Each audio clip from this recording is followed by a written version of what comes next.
the Oregonian. Jamie, you mentioned on Monday that you guys were kind of scrolling through your phones to find out that initial information about where Troy was, anything you could find. Now that you've had a couple of days to sort of scout them and prepare for them, what can you tell us about them now, and maybe how is this different than a normal game process where you're kind of trying to learn as much as you can about an unknown opponent in such a short amount of time?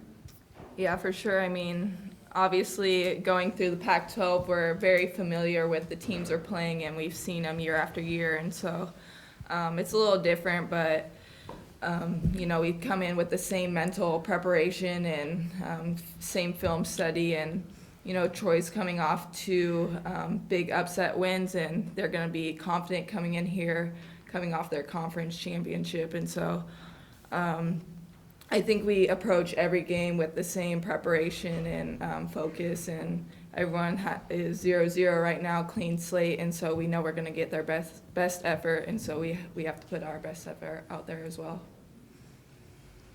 Gary Horowitz with the Statesman Journal in beautiful Salem, Oregon. This question for Ruth and Jamie. You both played probably 120 plus games in your careers.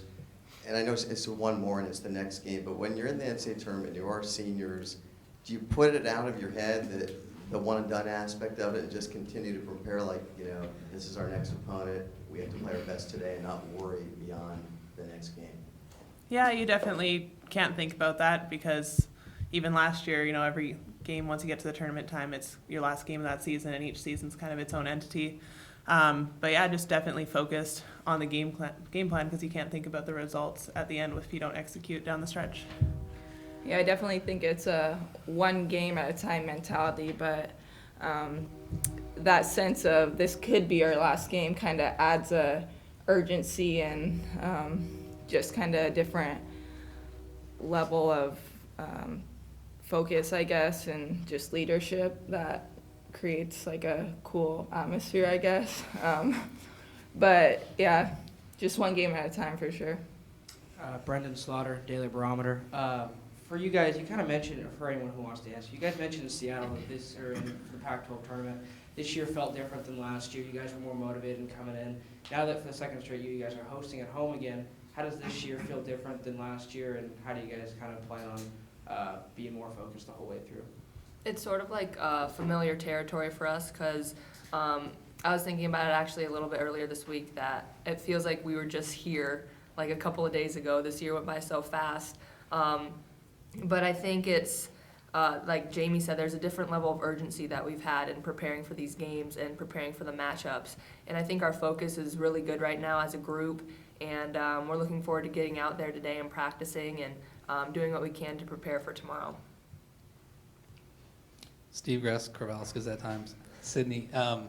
What have you guys have looked at Troy? What do they bring to the table? What do you guys need to focus on? Other than yourselves, obviously, to get a win in this first game. Troy is a very athletic team. They love to run in transition. They have very good shooters. They have a lot of threats all over the floor, offensively and defensively. They like to mix up their defensive schemes. They like to keep teams on their toes and try and throw different things at them and try and throw them off balance a little bit. And so I think for us, we just have to keep our heads, remain poised, take care of the basketball, and then do what we can defensively to try and slow them down and take them out of their rhythm. This question's for Jamie. Joe Hathaway from KEZI. You guys mentioned, this feels like yesterday. You guys were here last year. Has that loss to Gonzaga still kind of in the back of your guys' mind this week, or are you guys completely moved on from that? And does that have any resonance for going into the game tomorrow?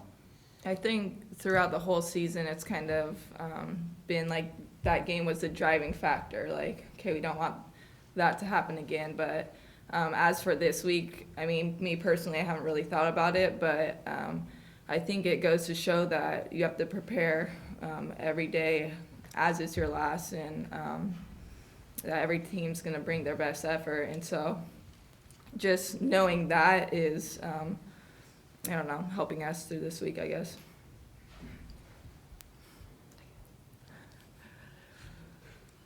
Any further questions for our student athletes? All right. Go Beavs! All right, Scott. So I know you probably just love seeing Steve up here. No, So how are you guys prepping for, and since Monday, what's kind of the process been this week of getting back in the mode of the NCAA tournament, this big thing hosting at Gill Coliseum, a lot of hype around campus, not only for your squad, but the men making the tournament. Just kind of what's this week been like for you? We've tried to keep it as normal, as possible.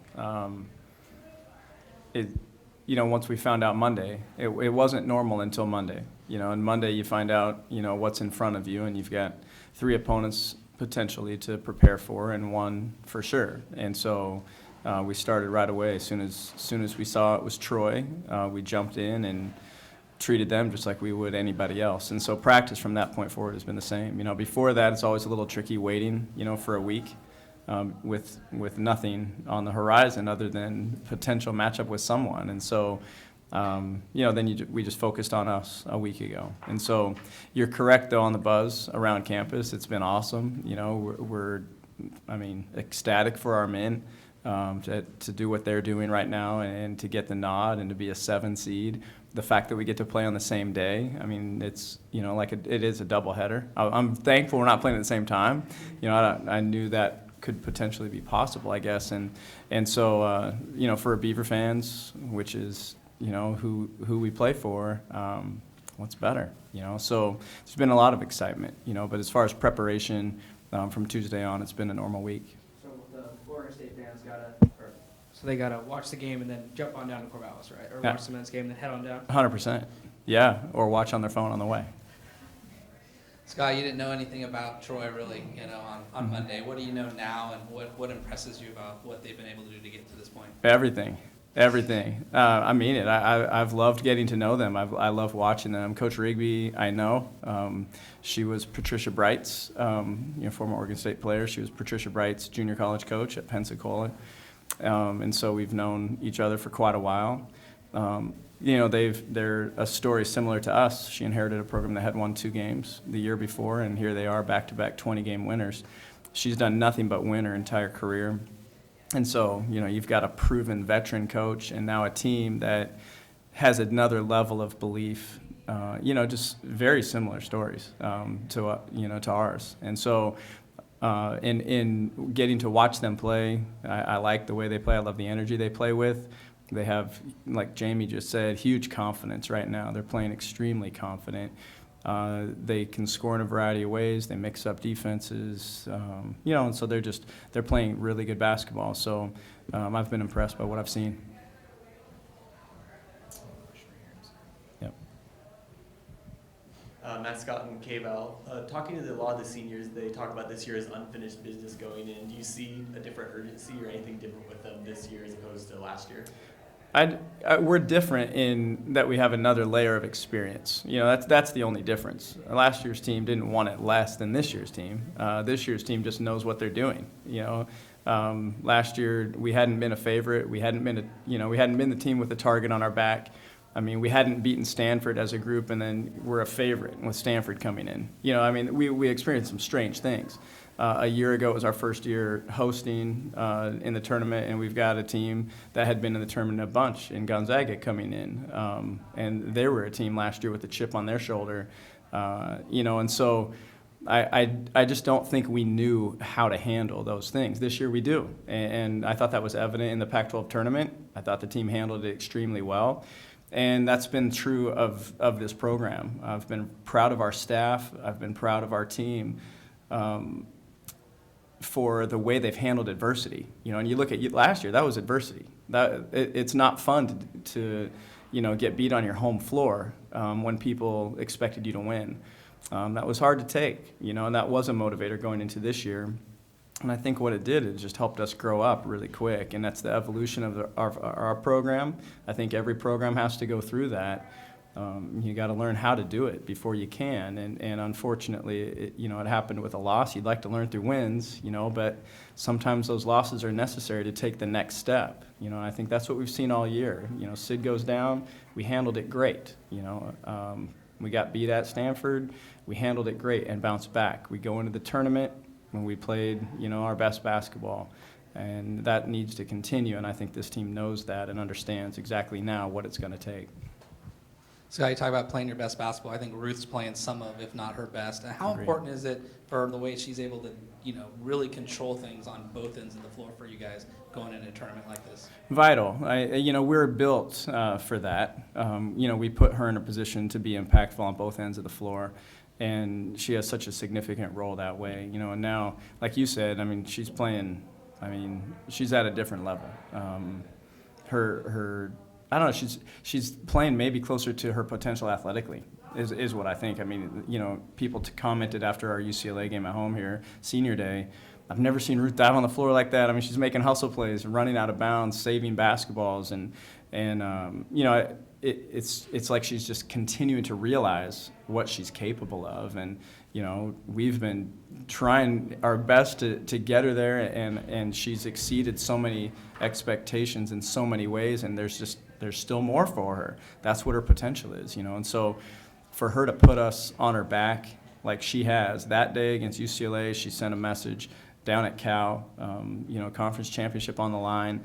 She sent a message that day, and then certainly in Seattle, last week. She just, took over the UCLA game up there and dominated on both ends. And so it's important for her and for us to continue to have success the way we are and continue to improve, that she maintains that, and so we've put her in a big role, and she rises to it.